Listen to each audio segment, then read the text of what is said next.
हमारे देश में रोजगार एक बहुत बड़ी समस्या है। केंद्र की सरकार हो या राज्य की सरकार हो, दोनों ही सरकारें आम जनता को रोजगार देने में असफल रही है।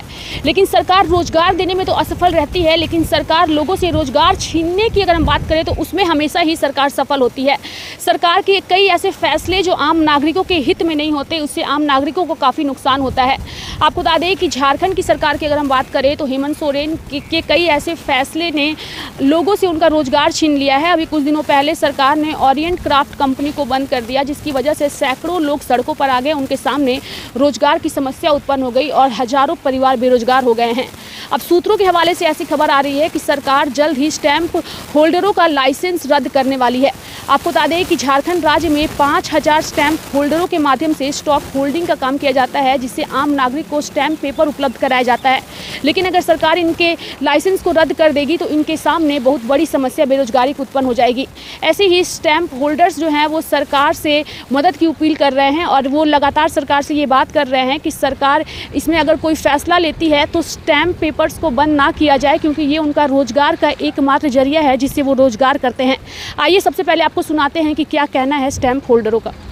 झारखंड में लगभग 1000 स्टाम्प वेंडर ई स्टाम्प का काम लगभग 2-3 साल से कर रहे हैं। उसके पहले मैनुअल का काम करते थे। जो इंडिया भारत सरकार का जो एक उपक्रम है stock holding of India corporation limited, जिसके थ्रू हम लोग काम कर रहे हैं और आम जनता को इससे काफ़ी सहूलियत हो रही है और आम जनता भी खुश है। लेकिन अभी कुछ विश्वास सूत्रों से ये समाचार मालूम हुआ है कि ई स्टाम्प का भी बंद होने जा रहा है, ये स्टाम्प।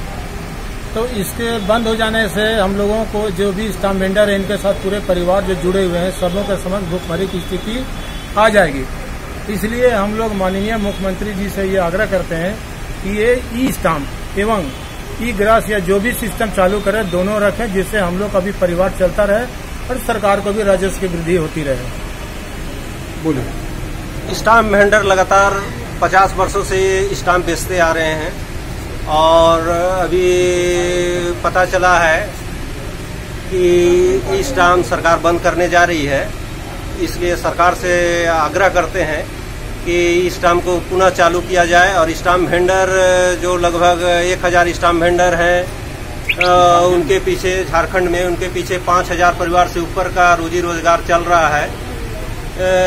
इसको देखते हुए सरकार से आग्रह किया जाता है कि स्टाम्प वेंडर को देखते हुए ई स्टाम्प को पुनः चालू किया जाए, जैसा है वैसा किया जाए।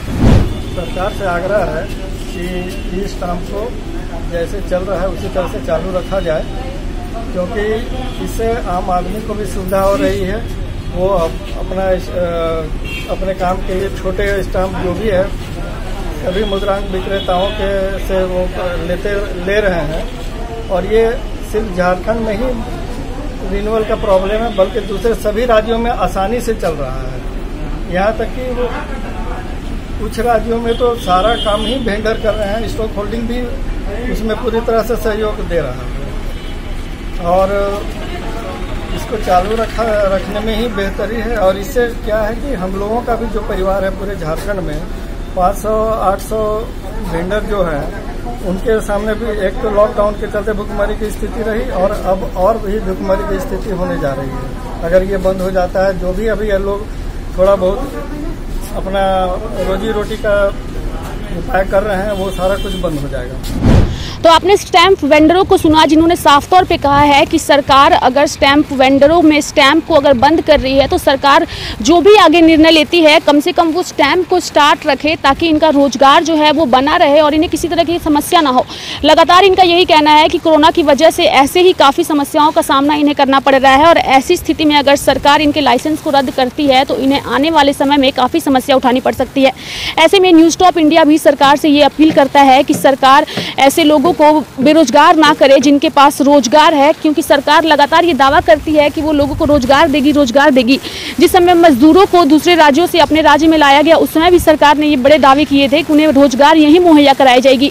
लेकिन मजदूर फिर से दूसरे राज्यों में पलायन करने की स्थिति में आ गए हैं और रोजगार नहीं मिलने की वजह से वो एक बार फिर से अपने राज्य को छोड़ करके दूसरे राज्यों में धीरे धीरे पलायन कर रहे हैं। तो रोजगार एक बहुत बड़ी समस्या है। लेकिन सरकार से न्यूज़ टॉप इंडिया भी ये अपील करना चाहेगा कि अगर किसी के पास रोजगार है, अगर किसी कंपनी को सरकार के द्वारा चलाया जा रहा है तो सरकार ऐसी कंपनियों को बंद ना करे जिससे लोग सड़कों पर आए।